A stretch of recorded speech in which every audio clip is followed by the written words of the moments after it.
কালি আমি এটা অতি চৰ্চিত বিষয় আৰু এটা সমাজৰ ভয়াৱহভাৱে ট্ৰেডিং প্ৰবঞ্চনা বা কেলেংকাৰীৰ কথা উন্মোচন কৰি কালি কিছুমান বিষয় আমি উত্থাপন কৰিছিলোঁ।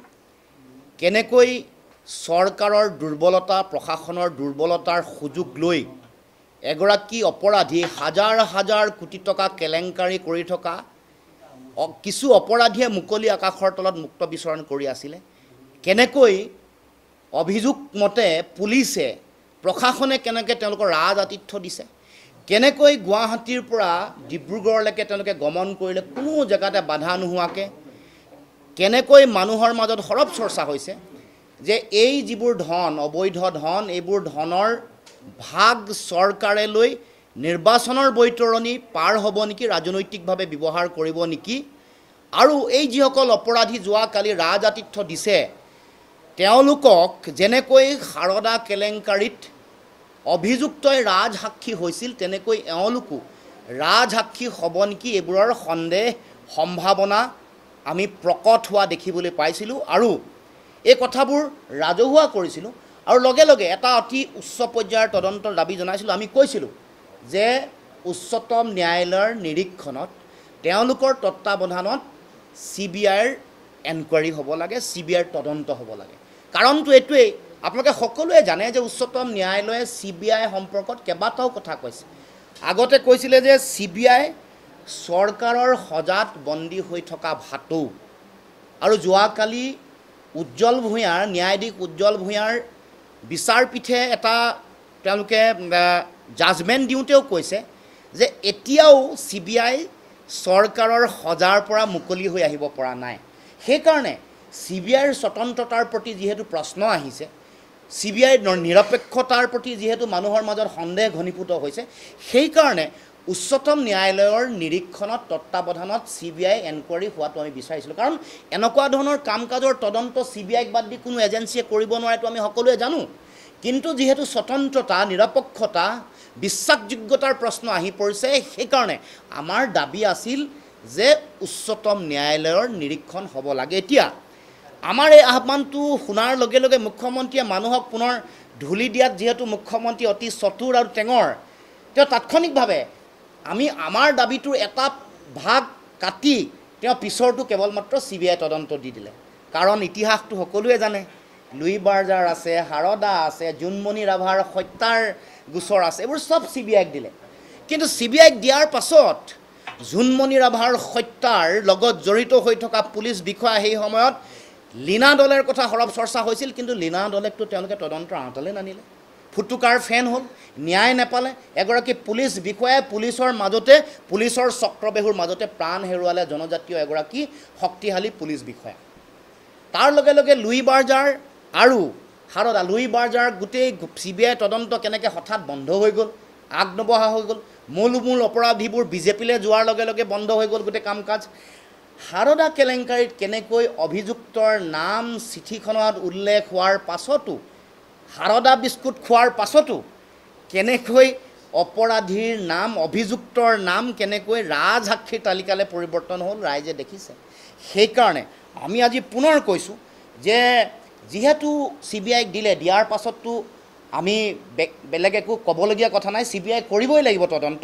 কিন্তু আমি কেইবাটাও কথা আমি উত্থাপন কৰিব খুজিছোঁ যে যিহেতু এই গোটেই বিষয়টোৰ লগত আমাৰ নিৰপেক্ষতা আৰু বিশ্বাসযোগ্যতাৰ প্ৰশ্ন জড়িত হৈ আছে, আমি সেইকাৰণে উচ্চতম ন্যায়ালয় ইয়াৰ লগত জড়িত হৈ থকাটো বিচাৰিছোঁ। তাৰ কাৰণে ভাৰতবৰ্ষৰ ন্যায়পালিকাৰ কমিশ্যন মানে জুডিচিয়েল কমিশ্যন এখন তৈয়াৰ কৰিব পাৰে, এখন ন্যায়িক আয়োগ এখন গঠন কৰিব পাৰে under commission of enquiry act. ভাৰতবৰ্ষৰ সংবিধান আইন ব্যৱস্থাৰ অধীনত এখন ন্যায়িক কমিশ্যন বা আয়োগ এখন, জুডিচিয়েল কমিশ্যন এখন গঠন কৰি কমিশ্যন অফ এনকুৱাৰী এক্টৰ অধীনত এই গোটেই বিষয়বোৰ যাতে ভুক্তভোগীসকলে পোনপটীয়াকৈ তেওঁলোকে সাক্ষ্য দিব পাৰে, অভিযোগ দিব পাৰে, মেনিপুলেট যাতে কোনেও কৰিব নোৱাৰে। ৰাজনৈতিক হস্তক্ষেপ যিহেতু এতিয়া উলিয়াই আছে, এটা ৰাজনৈতিক চক্ৰ ইয়াৰ লগত জড়িত হৈ আছে। মুখ্যমন্ত্ৰীয়ে একেবাৰে মানে গোটেই কথাটো তেওঁৰ বিফলতা নিজে কালি স্বীকাৰ কৰিছে, কৈছে যে তেওঁ গমেই নাই পোৱা হেনো টিভিতহে দেখিলে মুম্বাইত থাকোঁতে। তেওঁ কৈছে বোলে পুলিচ আৰু সাংবাদিকসকলে বা সংবাদ গোষ্ঠীয়ে সন্মিলিতভাৱে গোটেই বিষয়টোত হস্তক্ষেপ কৰিছে। এইবোৰ কথাই প্ৰমাণ কৰে যে আচলতে গোটেই বিষয়টোত মুখ্যমন্ত্ৰী দিশহাৰা নেকি, নে DGPৰ লগত মুখ্যমন্ত্ৰী কিবা সংঘাত চলি আছে, একেলগে টিউনিং মিলা নাই নেকি। এইবোৰ কথাৰ মানুহৰ মাজত স্বচ্ছতা যাতে থাকে, মাহে মাহে যাতে প্ৰতিবেদন CBI এই জুডিচিয়েল কমিশ্যনৰ ওচৰত যাতে দিব পাৰে, সেই কাম কৰিবৰ কাৰণে আৰু ৰাজনৈতিক প্ৰভাৱ আৰু হস্তক্ষেপ মুক্তভাৱে যাতে গোটেই কাম কৰিব পাৰে, তাৰ কাৰণে আমি CBIৰ তদন্ত উচ্চতম ন্যায়ালয়ৰ তদাৰক তেওঁলোকৰ নিৰীক্ষণত জুডিচিয়েল কমিশ্যনৰ যোগেদি কৰিবৰ কাৰণে আমি দাবী উত্থাপন কৰিছোঁ। আৰু এই যিটো ৰাজনৈতিক হস্তক্ষেপ চলি আছে, বিভিন্ন ৰাজনৈতিক ব্যক্তি ৰৌ বৰালি ধৰা পৰাৰ ভয়ত অভাৰনাইট তৎক্ষণাত মুখ্যমন্ত্ৰী এইটোক CBI হাতত অৰ্পণ কৰিছে নেকি, এইবোৰ প্ৰশ্ন মানুহৰ মাজত উত্থাপন হৈছে। গতিকে এই প্ৰশ্ন, এই সন্দেহ নিৰসন কৰিবৰ কাৰণে, নাইকিয়া কৰিবৰ কাৰণে মই আহ্বান জনাইছোঁ, জুডিচিয়েল কমিশ্যনৰ নিৰীক্ষণ হওক, কমিশ্যন এখন বনাই লওক, এণ্টেংগুল কৰি যাতে স্বচ্ছতা থাকে, মানুহৰ পোনপটীয়া যোগাযোগ থাকে, আৰু যাতে ভুক্তভোগীসকলে প্ৰাপ্য ধন যাতে পাব পাৰে, তাৰ কাৰণে এই ব্যৱস্থা কৰিবৰ কাৰণে দাবী উত্থাপন কৰিছোঁ। তাৰমানে চওক, আমাৰ অসমত গৃহ বিভাগ, গৃহমন্ত্ৰী নাই বা চূড়ান্তভাৱে বিফল, নতুবা গৃহমন্ত্ৰীৰ লগত ৰাজ্যখনৰ DGPৰ সংঘাত বা দ্বন্দ্ব চলি আছে, ভুল বুজাবুজি চলি আছে, টিউনিং নাই। এগৰাকীয়ে তেওঁৰ এতিয়া তদন্ত দিব লগা হৈছে, কেনেকৈ জিমখানা ক্লাব পালেগৈ, কেনেকৈ ইয়াৰ লগত কোনোবা সংবাদ গোষ্ঠীৰ কথা তেওঁ নিজে কৈছে, সংবাদ গোষ্ঠী আৰু পুলিচৰ এটা সম্পৰ্ক গোপন বুজাবুজি তেওঁলোকে হেঁচা প্ৰয়োগ কৰি কাম কৰিছে। গতিকে মুখ্যমন্ত্ৰী নিজে অসহায়, তাৰমানে বা নতুবা কোনোবা অতি শক্তিশালী ৰাজনৈতিক ব্যক্তিৰ ইয়াত হস্তক্ষেপ আছে, যিবোৰ কথা মুখ্যমন্ত্ৰী মুকলিকৈ ক'ব পৰা নাই। মুখ্যমন্ত্ৰীয়ে কয় ডিব্ৰুগড়ত কৰায়ত্ব কৰা, তেওঁলোকে কয় যোৰহাটত থকা কথা, তেওঁলোকে কয় তাৰ্কিক বৰাৰ ঘৰত থকা কথা, গাঁৱৰ মানুহে কয় ইয়ালৈ বাহিৰ বিয়া হোৱাৰ পাছত চুমি বৰা অহাই নাই বুলি কৈছে। তাৰমানে এই কথা বতৰাবোৰৰ মাজত সাংঘাতিক এটা ৰহস্য আছে। এখন চিত্ৰনাট্য এখন তেওঁলোকে প্ৰস্তুত কৰিছে, আমি ধাৰাবাহিকভাৱে হেঁচা দি আছিলোঁ, কৈ আছিলোঁ, আৰু ৰাজ আতিথ্য দিয়াৰ কথা জল পট কেনেকৈ গ'ল। অপৰাধী গৈ যিখন জিমখানা ক্লাব, তাৰ যিগৰাকী মেনেজাৰ তেওঁ কৈছে যে প্ৰি বুক নাছিলে, পুলিচ লগত আহিছিলে কাৰণে আমি ৰুমটো দিলোঁ, এটা নন AC ৰুম দিওঁতে নন AC হোৱাৰ কাৰণে AC ৰুমলৈ গ'ল, তাৰপাছত তাত ব্ৰেকফাষ্ট কৰিছে, ব্ৰেকফাষ্টৰ তালিকা ৰাইজে দেখিছে, কি খাইছে, ফল মূল কি খাইছে, ব্ৰেকফাষ্টত কি আছে এইবোৰো দেখিছে। তাৰ পৰা ওলাই আহিছে, কোনোবাই কয় 5:30টাত সোমাইছে, কোনোবাই কয় 5টাত সোমাইছে, কোনোবাই কয় 8টা 5ত ওলাই আহিছে, কোনোবাই কয় 10টা বজাত ওলাই আহিছে। গতিকে এই যে যিবোৰ বতৰা, এইবোৰৰ বিসংগতিপূৰ্ণ, যিগৰাকী SP-য়েও ক'ব নোৱাৰে যে কৰায়ত্ব কৰা হৈছে নে চাৰেণ্ডাৰ কৰিছে, আত্মসমৰ্পণ কৰিছে। গতিকে এনেকুৱা ধৰণৰ কথা বতৰাবোৰে মানুহৰ মাজত ৰহস্যটো অধিক ঘনীভূত কৰিছে। আপোনালোকে সকলোৱে দেখিছে কেনেকৈ মানে কাৰাগাৰৰ মহিলা কক্ষ কেনেকৈ চাফ চিকুণ কৰিছে পুলিচে, কেনেকৈ তলা নলগোৱাকৈ ৰাখিছে, চেণ্ডেল পিন্ধি কেনেকৈ লকআপৰ ভিতৰত সোমাই আছে, কেনেকৈ ৰাতি খাটিয়াৰ যোগান ধৰিছে, কেনেকৈ ৰাতি মহদানি বিচাৰিছে। এইবোৰতো আমাৰো সকলোৰে চ'ৰ্চ আছে। যে ৰাইজক মই সেইকাৰণে ক'ব খোজোঁ যে মুখ্যমন্ত্ৰী ডাঙৰীয়া, অসমৰ ৰাইজক মূৰ্খ বুলি নাভাবিব। আমি কোন সৰিয়হৰ তলিত ভূত কোন আছে আমি জানো আৰু গম পাওঁ।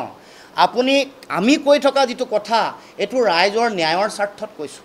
এই কথাক আপুনি আওকণীয়া কৰি মানুহক এটা পৰিৱেশ, আজি মই কৈ আছোঁ, তেওঁ ক'ব মইতো CBIকহে দিব পাৰোঁ, চৰকাৰৰ নিউট্ৰেল এজেঞ্চিক দিব নোৱাৰোঁ। মই আপোনাক কৈ দিছোঁ, সেয়ে কৈছোঁ যে চৰকাৰৰ এখন আইন আছে য'ত কমিশ্যন অফ এনকুৱাৰী এক্ট বুলি কয়, এইখনৰ অধীনত জুডিচিয়েল কমিশ্যন, ন্যায়িক আয়োগ এখন তৈয়াৰ কৰিবৰ কাৰণে মই আহ্বান জনাইছোঁ, বাটো দেখুৱাই দিছোঁ। তেওঁ কাইলৈ হঠাৎ কৈ দিব যে আমিও independent, judiciary independent, CBI independent, মই কেনেকৈ দিম। গতিকে মই সমাধান সূত্ৰটো দিছোঁ, ৰাইজক মূৰ্খ বুলি নাভাবিব। এইবোৰ অসমৰ ধন, জনতাৰ ধন, বহু কষ্ট উপাৰ্জিত ধন, বহু দুখীয়া মানুহৰ 20,000, 50,000, 70,000, 80,000, 90, 1 লাখ, স্পট বয়, লাইটৰ মানুহ, কিবা কিবি ৰাস্তাই ঘাটে মানে বিভিন্ন কাম কৰা বিভিন্ন মানুহ সকলোৱে 3 গুণ পাব বুলি তেওঁলোকে ধন 3 গুণ হাৰত 30%, 40%লৈকে সুদৰ মানে যিটো হাৰ, ইণ্টাৰেষ্টৰ হাৰ পাম বুলি ভাবি দিয়া ধন। গতিকে এই ভয়াৱহ কেলেংকাৰী যাতে তদন্ত হ'ব লাগে। এই ধনৰ যাতে ৰাজনৈতিক ব্যৱহাৰ হ'ব নালাগে, লক্ষ্য 2026 হ'ব নালাগে, আৰু অপৰাধীক ৰাজসাক্ষী বনাবৰ কাৰণে যাতে ষড়যন্ত্ৰ কূটকৌশল ৰচনা নকৰে। আমি CBIৰ তদন্ত লগত আমি উচ্চতম ন্যায়ালয়ৰ নিৰীক্ষণ আৰু তত্ত্বাৱধানৰ কথাটো আমি বিচাৰিছোঁ। কাৰণ CBI সম্পৰ্কত উচ্চতম ন্যায়ালয়ৰ যিটো অবজাৰভেশ্যন, তেওঁলোকে কোৱা কথা যে চৰকাৰী সজাত থকা ভাটৌ, আৰু যোৱাকালি সন্মানীয় ন্যায়াধীশ উজ্জ্বল ভূঞা ডাঙৰীয়াই কৈছে যে ভাটৌ এতিয়াও সজাৰ পৰা ওলাই আহিব পৰা নাই।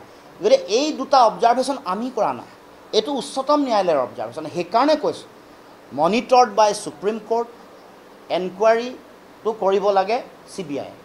গতিকে আমি কিমান দিন লাগে, কেতিয়া দিয়ে, কিন্তু বস্তুৰ সত্যাসত্য দোষী শাস্তি পোৱাৰ কথাটো কৈছোঁ। যদি 15 দিন লাগে 15 দিন লৈ লওক, কিন্তু সুপ্ৰিম কোৰ্টৰ মনিটৰিংটো থাকিব লাগিব। মাহে মাহে প্ৰতিবেদন আমি গম পাব লাগিব, স্বচ্ছতাটো থাকিব লাগিব। যিসকল ভুক্তভোগী, মোৰ কথা হ'ল এখন ডেমক্ৰেচি। ইয়াত 20,000 টকা যাৰ লোকচান হৈছে তেওঁ যাতে সাক্ষ্য দিয়াৰ স্কোপটো পায়। আজি জুডিচিয়েল কমিশ্যন হ'লে সকলো মানুহ যোৱাৰ সুযোগ পাব।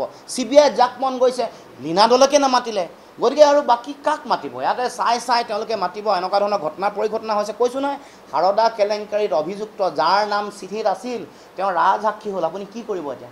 বিস্কুট খোৱা মানুহে পলাই গ'ল, সাৰদা বিস্কুট খোৱা মানুহে। নাই, বহু সুযোগ পাব বিভিন্ন সাক্ষ্য লুকুৱাই দিবলৈ, তথ্য পাতি লুকুৱাই দিবলৈ, প্ৰভাৱিত কৰিবৰ কাৰণে। সেইকাৰণে খৰতকীয়াকৈ কৰিব লাগে, প্ৰভাৱিত কৰি। সেইকাৰণে ৰাজনৈতিক হস্তক্ষেপ প্ৰভাৱৰ পৰা বাহিৰত ৰাখি CBI তদন্ত হ'ব লাগে, উচ্চতম ন্যায়ালয়ৰ নিৰীক্ষণৰ তদন্ত। আমি বেদখল আৰু উচ্ছেদ সম্পৰ্কত আমাৰ দলৰ স্থিতি আগৰ পৰা স্পষ্ট। আমি চৰকাৰী ভূমি, বনাঞ্চল, PGR, VGR, ট্ৰাইবেল জনজাতীয় আবেষ্টনী, যাক বেল্ট আৰু ব্লক বুলি কয়, আৰু প্ৰাকৃতিক জলাশয়ত বেদখলটো আমি সদায় বিৰোধিতা কৰোঁ। এইটো আইন বিৰুদ্ধ কথা। কিন্তু যিসকলে বেদখল কৰিছে তেওঁলোকক উচ্ছেদ কৰিবলৈ যাওঁতে বিধিমতে, আইনমতে, উচ্চতম ন্যায়ালয়ৰ নিৰ্দেশনা মতে উচ্ছেদ কৰিব লাগিব। কাৰণ এই ক্ষেত্ৰত যোৱা 16 জুনত উচ্চ ন্যায়ালয়ে কৈছে যে 15 দিনৰ আগত নটিচ দিব লাগিব। তেওঁলোকক বেদখল মুক্ত কৰিবলৈ যাওঁতে তেওঁলোকৰ ক্ষতিপূৰণ, তেওঁলোকৰ পুনৰ সংস্থাপন, যদি বৈধ ভাৰতীয় নাগৰিক হয়, এই কামটো কৰিব লাগিব। এইটো আমি কোৱা কথা নহয়, উচ্চতম ন্যায়ালয়ে কোৱা কথা। এই কথা বতৰাবোৰ মানি চলি তেওঁলোকে কাম কাজ কৰিব লাগিব। কাৰণ আপোনালোকে শেহতীয়াকৈ জানে যে কাজিৰঙাৰ উচ্ছেদ হ'ল, কাজিৰঙাক উচ্ছেদিতক তেওঁলোকে 7 লাখ টকাকৈ দিছে। আপোনালোকে সকলোৱে জানে। গৰুখুটিত উচ্ছেদ হ'ল, তেওঁলোকক পুনৰ সংস্থাপন কৰিলে। বৰদোৱাত উচ্ছেদ কৰিছে, পুনৰ সংস্থাপন কৰিছে। তাৰ মানে এইটো এটা চেনচেশ্যনেল গেইম নহয় চৰকাৰে যিটো কৰিছে। যেতিয়া যোৱা 8.5 বছৰ ধৰি বিজেপিৰ চৰকাৰ, 8.5 বছৰ ধৰি বিজেপিৰ চৰকাৰ থকাৰ পাছত দিছপুৰৰ মুখ্যমন্ত্ৰীৰ নাকত তলত থকা এই সোণাপুৰত কেনেকৈ বেদখল কৰি থাকিলে, বেদখল কেনেকৈ উচ্ছেদ কৰিব নোৱাৰিলে? 8.5 বছৰ বিজেপি চৰকাৰ। তাৰ মানে 26 ওচৰ চাপিছে কাৰণে এতিয়া সাম্প্ৰদায়িক মেৰুকৰণ কৰিব লাগে, তেওঁলোকৰ এজেণ্টবোৰ নমাই দিব লাগে। আকবৰুদ্দিন অৱেচিছৰ দৰে যিবোৰ বিৰাট একদম সাংঘাতিক ডায়লগ দিয়া মানুহবোৰক তাত নমাই দি সাম্প্ৰদায়িক পৰিৱেশ সৃষ্টি কৰিব লাগে। আমি এইবোৰৰ বিৰোধী। আমি উচ্ছেদ বিধিমতে হ'ব লাগে, আইনমতে হ'ব লাগে, আৰু চৰকাৰী ভূমি, বনাঞ্চল, PGR, VGR, যিবোৰ আইনমতে প্ৰাকৃতিক জলাশয়, জনজাতীয় আবেষ্টনী, বেল্ট আৰু ব্লক, এইবোৰ বেদখল মুক্ত কৰাটো আইনীভাৱে আমি জাতীয় পৰিষদে বিচাৰোঁ।